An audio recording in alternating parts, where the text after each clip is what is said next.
கடலலை கொஞ்சும் திருச்செந்தூரில் விஸ்வரூபமே வேலையா, பழமுதி சோலை அறுவடை வீடும் புண்ணிய தரிசனம் முருகையா.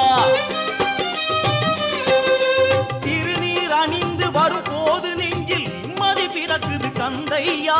சுகனே சிவனார் மகனே உன்னை பாட பாட சுகமாகுதையா.